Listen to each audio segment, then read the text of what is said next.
सरकार व बीपीएससी के द्वारा टीआरई 4 का विज्ञापन जारी नहीं करने को लेकर के छात्रों में काफ़ी नाराजगी है। छात्र नेता दिलीप ने एक बार फिर से आयोग व सरकार पर कई बड़े सवाल खड़े किए हैं और सीधे तौर पर सरकार को चेतावनी भी दिया है। इस पूरे मामले को लेकर के आज छात्र नेता दिलीप कुमार ने पटना में संवाददाता सम्मेलन का आयोजन किया और इस दौरान क्या कुछ कहते नजर आए, पहले वो सुनिए।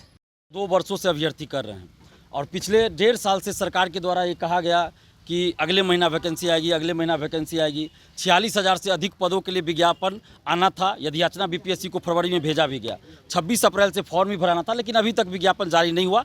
और अब सरकार और बीपीएससी कह रही है कि पेपर लीक रोकने के लिए, गुणवत्तापूर्ण शिक्षा के लिए हम लोग जो है पीटी के बाद मेंस लेंगे।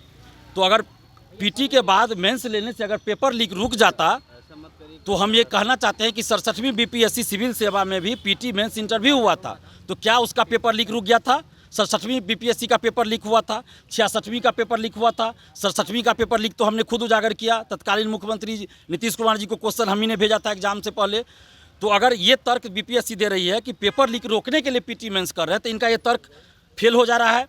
अगर सरकार कह रही है कि गुणवत्तापूर्ण शिक्षा के लिए हम पीटी के बाद मेंस लेंगे, तो इसका मतलब जो नियोजित शिक्षक हैं 3 लाख या 4 लाख जो हैं, वो सारे जो शिक्षक हैं वो उनमें कोई गुणवत्ता नहीं है। जो टीआरई 1, 2, 3 से 2.5 लाख के आसपास शिक्षक भर्ती हुई, वो सारे शिक्षक बेकार है सरकार के अनुसार। तो पहले तो वो ऐसे लोगों को तभी इसका मतलब सरकार अयोग्य मान रही है।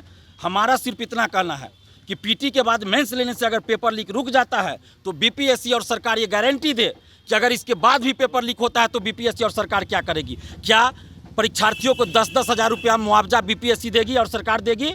अगर नहीं तो फिर क्या फ़ायदा पीटी के बाद मेंस लेने से? तो जैसा कि आपने सुना, छात्र नेता दिलीप ने सरकार व आयोग की मंशा पर सवाल उठाया है और कहा है कि सरकार की मंशा नहीं है कि वो विज्ञापन जारी करे। लगातार आश्वासन पे आश्वासन दिए जा रहे हैं, लेकिन अब तक विज्ञापन जारी नहीं किया जा रहा है। लेकिन अब सरकार के खिलाफ छात्रों का आंदोलन होगा और ये बड़ा आंदोलन होगा। पिछले 8 मई को जो आंदोलन हुआ था, उससे भी बड़ा आंदोलन अब सड़कों पर एक बार फिर से छात्रों को देखने को मिलेगा। अगस्त महीने के प्रथम सप्ताह में ही बड़ा आंदोलन करने की चेतावनी छात्र नेता दिलीप ने दी है और कहा है कि अब तक ये आंदोलन सरकार के खिलाफ नहीं हुआ करता था, लेकिन जिस तरह से अब सरकार की जो मंशा है, उस मंशा को लेकर के अब छात्रों का आंदोलन सरकार के खिलाफ भी होगा और उसकी जिम्मेवारी सरकार पर होगी। अब देखना दिलचस्प होगा कि अब छात्र नेता दिलीप के इस ऐलान के बाद बीपीएससी एवं सरकार के द्वारा क्या कुछ निष्कर्ष निकाला जाता है। सहयोगी आनंद के साथ Gyanand Verma, AVI nation news, Patna.